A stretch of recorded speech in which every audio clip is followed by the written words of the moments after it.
Welcome to Israel, by the way. I think the question from Israelis' point of view is that in the meantime, because everybody wants this plan, no question about that, in the meantime, as you mentioned, every day Hamas is rearming, pre-preparing, doesn't give back our dead hostages. So the question is whether in the meantime the U.S. should let Israel to act on the other side of the Gaza Strip. In this way, the ISF future work will also be easier. That's the question. Thank you. Well, right now there's an agreement in place, right? And that requires both sides to live up to their commitments. If the commitment, if the deal, if what you're describing to me means the deal fell apart. But right now we're not at that stage, and that's what we're trying to prevent. That's why I'm saying to you, we're not going to forget about the hostages. We push every single day, and we'll continue to push until the remains of every single hostage is returned. Work is going on. Even as I speak to you now, that's being pushed on. That's not something we're going to start talking about. We fully expect that Hamas will fully demilitarize. That is the agreement they signed on to. That is the agreement that all of the nation states that joined this effort signed on to, and we expect it to be fulfilled. Now, we're about 8, 10, 12 days into this. But, and the third point is we don't want to see any threats against Israel coming out of the areas that Hamas is currently still present in. And that won't be tolerated either. So the President's made that very clear, that if Hamas threatens Israel or fails to demilitarize, this will be taken care of. But that is what this whole effort is about, is making sure that all of those commitments are met on both sides. Yes. Behind you, actually, an open source reporting that the U.S. accepted Israel's veto of Turkish forces and the ISF. Is that accurate? And can you provide any detail on that security force, how big it will be, who it will include, or any other? Well, we haven't formed that force yet, so there's still work going on. There's a lot of countries that are offered to do it. Obviously, as you put together this force, it'll have to be people that Israel's comfortable, or countries that Israel's comfortable with as well. Let me just say that I think there are a lot of countries that are expressing interest right now. I'm not going to get into a list of who they are. I'm not going to get into a list of who's offered, who's been vetoed. We're not going to get into that. Suffice it to say that there are plenty of countries that have offered and are interested in participating. I also think it's fair to these countries they need to know what they're signing up for, which is why the work is ongoing to create what is the security force, what is their mandate, what is their command, under what authority are they going to be operating, who's going to be in charge of it, what is their job? I mean, how is it going to be resourced? How is it going to be sustained and paid for? What are the rules of engagement? There's a lot to work through. That's why there's all these people working in this building. So part of getting people to sign up is you have to tell them what they're signing up for. So, but I don't want to get into any who's being vetoed, who's not being allowed. Obviously, you know, every member of this force has to be someone who has capability and willingness, but also someone that everyone's comfortable with, including Israel. If I could... Right next to you stands the print of the Trump's 20-point plan, and as we can see in number 4, within 72 hours, Israel should take in all Israeli living and deceased hostages. Those 72 hours have passed a long time ago, and we're not seeing those hostages being returned fully. Is the U.S. doing enough for that? And my second question is... Yes, the U.S. is doing more than anybody else is for that, and we're going to continue to do for that, and it's going to happen. The remains are going to be released. That's going to happen. And my second question is... And if it doesn't, then the deal got broken, but it's going to happen. And the second question is about the technocratic government that would rule Gaza, the Palestinian government. We're hearing from Hamas that they are part of the committee that forms this government. Does that not miss all the point of what we're doing here? Yeah, I think everyone talking about that is getting way ahead of themselves. There's a lot of work to be done here, and there's going to be some impediments along the way and things of this nature that people put out there. Suffice it to say that everyone that signed on to this plan, all of these other countries agreed, and everyone agreed that Hamas cannot govern and cannot be involved in governing the future of Gaza. Everyone's agreed to that. Okay, so that has to be part of this, but we're not at that stage yet. Remember, we are still at the stage, even as all that's being worked on, we're at the stage of just trying to maintain the ceasefire. We're trying to be at the stage of getting humanitarian assistance to flow. We're trying to get to the stage of ensuring that all the commitments made, including the hostages, are lived up to. We're still at that stage where we have to ensure that there are no threats against Israel emanating from Gaza, because there are still terrorists inside of Gaza, particularly behind that yellow or in front of that yellow line. So we're at that stage, and that's what everyone here is working on, even as we work on the other elements of the plan that you're outlining. This is a long-term plan. Before you get to all these 20 points and you get through all of this, is going to require a lot of work over a long period of time. All of that work is ongoing. We're not even 2 weeks into this. I think the progress that's been made in 12 days or 14 days since this was originally agreed to is historic and extraordinary. There's nothing to compare this to. There's no other effort in modern history that you could look at and say, this is just like that. This is something very difficult, but worth doing. It'll be historic if it can be pulled off. We're committed to making sure that it happens. It will change the character. It will change Israel's security in the long term. It will change the character and the nature of the region in a positive way. We are committed to making that work, and we're committed to ensuring that every one of these points is lived up to.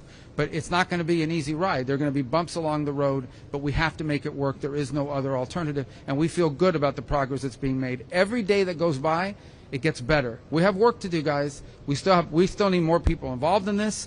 We still need more ideas more commitments to be lived up to. So this is going to be a journey, but it's one worth taking because we think it leads to something very special. Mr. Secretary, if I could ask you a question just a little closer to home. Yesterday, President Trump terminated trade negotiations with Canada. Have you spoken with Foreign Minister Anand? What can Canada do to resume these? Well, I think what happened is one of the leaders in Canada was running ads in the United States on tariffs that took President Reagan's words out of context. Even the Reagan Foundation criticized him for it. But I have not spoken. I've been traveling since yesterday. But I have not spoken to the foreign minister since then. But I mean, the president made his announcement that he suspended any trade talks with Canada for now. In an interview to Fox News, President Trump implied that Israel is a proxy of the U.S. Do you agree? I didn't hear that interview. He's never said that. Okay.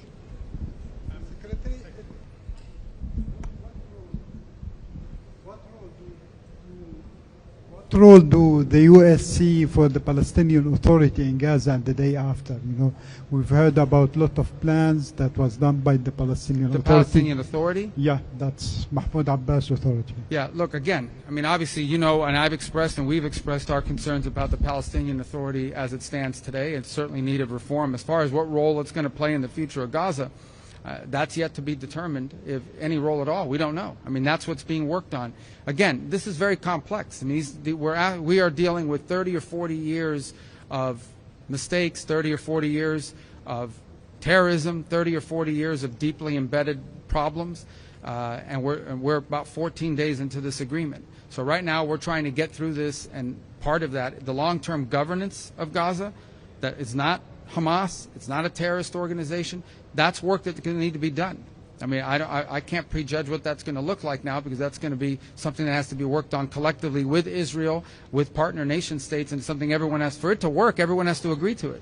For that to work, everyone has to agree to it. The work is happening, but we're not at that stage where I can tell you this is what it's actually going to look like. Nobody can tell you that.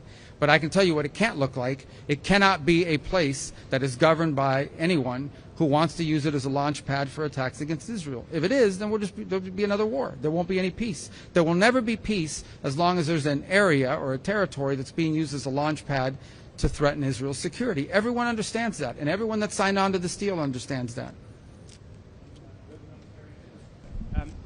On humanitarian aid, you mentioned that that's going to be coordinated through here. I wonder if you could say what the role of the UN will be, and specifically what role UNRWA might play in. UNRWA's not going to play any role in it. Okay. UNRWA's not going to play any role in it. The UN is here. The UN is. We're seeing the work they're doing. The World Food Program. There's also not-profit NGOs, you know, humanitarian assistance organizations that are involved in this. Samaritan's Purse. So it's a conglomeration of about 8 to 12 groups that are here. The United Nations is here. They're on the ground. We're willing to work with them if they can make it work. But not UNRWA. UNRWA became a subsidiary of Hamas. And so when you're talking about disarming Hamas, there's been some discussion of a program to buy back weapons. Well, there's a lot of ideas floating out there. So ultimately, how seriously is that? Well, I don't know, but look, there's a lot of ideas out there about that. The bottom line is, you know, you can't have any of the elements of terrorism. You can't have tunnels. You can't have rockets. You can't have anything that threatens Israel's security. I point back to the answer I just gave. If Israel's security is threatened, if 5 years from now, 3 years from now, 2 years from now, Gaza is a place where people who want to destroy Israel are able to operate from with impunity, there's not going to be peace. Everyone knows that. Every country that signed on to this understands that. It is one of the principles that's outlined here. That cannot be the outcome. The outcome needs to be a Gaza where people have jobs and a life and a better future, and people aren't thinking about, how do I kill Israelis, how do I attack Israel? Because if we can't reach that point, then there's not going to be a peace. There's not going to be an enduring peace. You can't be at peace with elements that want to destroy you and kill you and carry out another October 7th. Everyone recognizes that. But there's a lot of work that we need to do to achieve that. We're not there today, 14 days, 13 days after this deal was signed. But I can tell you we've made more progress in 13 days than anyone thought possible. We've come a long way. But this is the first mile in a very long journey. We've got a long ways to go. But we're optimistic that it's heading in the right direction. We are better off today than we were yesterday, and better off yesterday than the day before. But no one is under any illusions. There's a lot of hard work ahead. There'll be bumps along the road. There'll be threats to this peace that emerge that we're going to have to confront. But there are also some exciting opportunities as well that we want to make sure that we are pursuing. Could I follow? Yeah. Another topic, talking about annexation. You were using the term Judea and Samaria a few months ago. Okay, there will be no annexation, but I'm wonder if you're still obligated to the name or the term Judea and Samaria. I don't play semantic games. Well, who else? Could I follow up on the annexation? You and the President, Vice President voiced opposition to annexation. Do you have the word from the Israelis that they're not going to go ahead with this in the West Bank? This was a vote that they took in the Knesset. From what it was explained to me, it was elements that tried to use it to embarrass Netanyahu while the Vice President was here. Suffice it to say, we don't think it's going to happen. And more importantly, it's not, from a legislative standpoint, structured in a way that could happen. But it would also threaten this whole process. I mean, we understand that, right? I mean, everyone has to understand if something like that were to happen right now, if that were to happen, a lot of the countries that are involved in working on this probably aren't going to want to be involved in this anymore. It's a threat to the peace process, and everybody knows it. But I'm not getting to the middle of Israeli politics. We're focused on peace and security. The what? What could we expect in terms of future normalization deals? After this ceasefire, we heard about Saudi Arabia, we heard about other countries. Is there anything you can tell to the Israeli people about the possible benefits of this deal?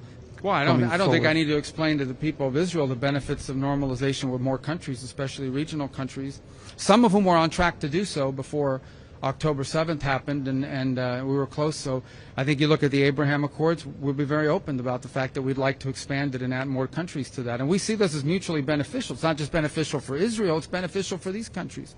We have a lot of countries that want to join, that have expressed interest in joining and want to join. So I think that would be great, and I think that could be a byproduct of achieving some of this. And well, I'm not going to mention the countries' names because it's up to them to announce it. They're going to say I announce them here, and they're going to then maybe they haven't even talked to their own people about it yet. But I think we know who some of them are, right? We know who some of them are, and we think it would be great. There's some bigger than others, but we'd like to have as many members of the Abraham Accords as possible. That work is going, and I think what we're doing here could help, create the momentum for that to occur. So yeah, I do think the Abraham Accords can grow. I think there's some countries you could probably add right now if we wanted to, but we want to do a big thing about it, and so we're working on it. But believe me, we have a whole unit at the State Department that works on that. Problem is some of them are here working on this now, but they can work on two things at once. If I could follow up on the ISF, Mr. Secretary, is it the U.S.'s intent to deploy the ISF as a UN peacekeeping force under a UN Security Council We resolution? haven't decided. Maybe. We don't know. I mean, that may be one route. The problem is that some of these countries can't participate in this unless they have a mandate from the UN, as an example. So maybe it'll be a UN resolution. That's one route. We could have an international agreement as well. We're working through that. I mean, we'll find the right formula to do it. It may be the UN. We're working on some language on that now that hopefully will be in place. There may be another way to do it, but we will need something because some of these countries, by their own laws, can't participate in these efforts unless they have some sort of international mandate or flag that they're under. All right, I got time for one more. There's been a series of settler attacks against a village full of American citizens in the West Bank called Termasaya. I was just wondering if you had seen any of the videos of these attacks. I'm aware of the incidents, and I've seen, not recently, I've seen them, some of the ones that have been posted and some of the things on social media. Our embassy has worked on that topic and has expressed the U.S. opinion to the government. Obviously, the safety and security of Americans anywhere in the world is something that will be important to us. So and we've expressed our position directly to the Israeli authorities, and our ambassador has spoken on this topic clearly and repeatedly. Okay? Thank you, guys. Thank you, Press.